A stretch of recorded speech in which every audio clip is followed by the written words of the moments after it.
যুবক, আমার দুই সন্তান 3 দিন যাবৎ ক্ষুধার্ত অবস্থায় আছে, খানা নাই। আমি সন্তানকে বাহানা করছি একটু হাঁড়িতে পানি রেখে গরম করতেছি, সন্তান যেন বুঝে আমাদের জন্য খানাই রান্না করতেছে। আম্মা জান, যুবক, আমরা অনাহারে আছি। ওই যুবকটা নিজের পরিচয় গোপন রাখলে নিজের পরিচয় দেয় না, দৌড়িয়া নিজের রাজমহলের সিংহাসনে চলে গেল। ডাক দিয়ে বলে, কে কোথায় আছিস? আমার কাছে আয়। আটার বস্তা আমি ওমরের মাথায় তুলে দে। এরে নবীর উম্মতের দল, রাষ্ট্র হলে তো, নেতা হলে তো এরকম নেতা হওয়া দরকার। মুসলমান ওমরের কাহিনী যদি বলতে যাই সারা রাত চলে যাবে, শেষ হবে না। হযরত ওমর ডাক দিয়া কয়, রে আসলাম, আটার বস্তা আমার মাথার উপর তুলিয়া দে। আসলাম ডাক দিয়া কয়, ইয়া খলিফাতুল মুসলিমিন ওমর, যার ব্যাপারে আল্লাহ নবী বলেন, জীবন যদি কেউ নবী হইতো লাউকানা বা আদি নবী উন্নাকমান, আপনি হলেন শেষ নবী। আপনার এত বড় নেতা হয়ে আপনাকে কেন আটার বস্তা মাথার উপরে দিন? হযরতে ওমর ডাক দিয়া কয়, রে আসলাম, ওই কাল কিয়ামতের ময়দানে যদি আল্লাহ বলে, রে ওমর, তুমি জনগণের জন্য কি করছো বল, আমি তখন কি জবাব দিব? রে আসলাম, যদি আমাকে বাঁচাইতে চাও তাহলে আল্লাহর আইন দিয়ে আমি ওমর যা বলি তাই শুনো। নেতা হলে এরকম নেতা হওয়া দরকার, কথা বলেন না কেন?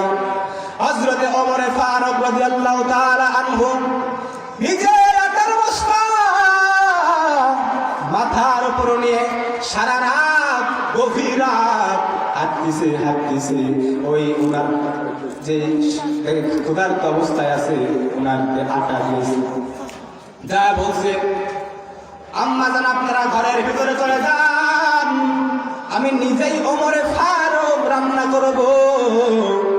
এই আম্মা জান আপনারা ঘরের ভিতরে চলে যান।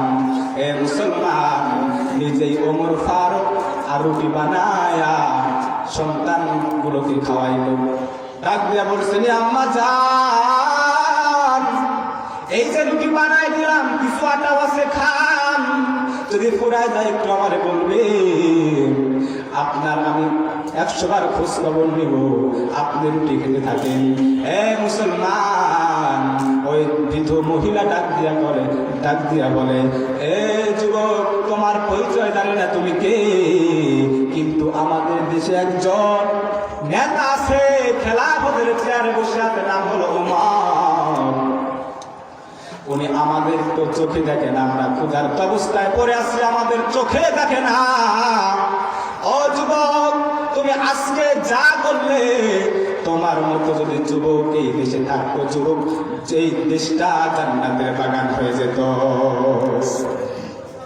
মুসলমান বন্ধুরা আমার, ভাইরা আমার, সেদিন ওমর নিজে পরিচয় দেয় নাই, ওমর বাসায় চলে গেল। পরের দিন পাত্রাবাহক পাঠাইলেন, যা ডাক দিয়ে বলে, অমুক গ্রামের অমুক একজন বৃদ্ধ মহিলা আছে, বিধবা মহিলা আছে, উনারে খবর দিবা, হযরতে ওমর দাওয়াত দিছে, ডেকেছে আপনাকে।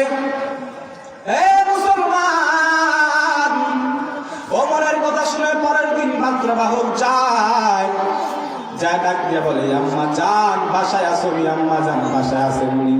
হযরতে ওমর ফারুক আপনাকে আমন্ত্রণ করেছে, দাওয়াত দিয়েছে আপনাকে টাকার জন্য। ওই মহিলা বুঝতে পেরেছে না, গত রাত যে যুবক এসেছিল আমার কাছে, আটা দিয়ে গেছে, রুটি বানাই দিয়ে গেছে। হযরতে ওমর বুঝে ওই যুবকের কথা জানতে পেরেছে। মুসলমান, এখন ওই মহিলা অনেক ভয় পাইতেছেন, আমার তো আর বাঁচার কোনো উপায় নাই, বাঁচার কোনো উপায় নাই, আমি কি বলবো, আমার তো ফাঁসি হয়ে যাবে। ওই ওই মহিলা দুই সন্তান, অবুঝ সন্তান, শিশু সন্তান কাছে ডাকলে বলে, রে সন্তান, তোদের কাছে যদি আমি ভুল করে থাকি মাফ করে দিস, আমার বিদায় দিয়ে আমি বিদায়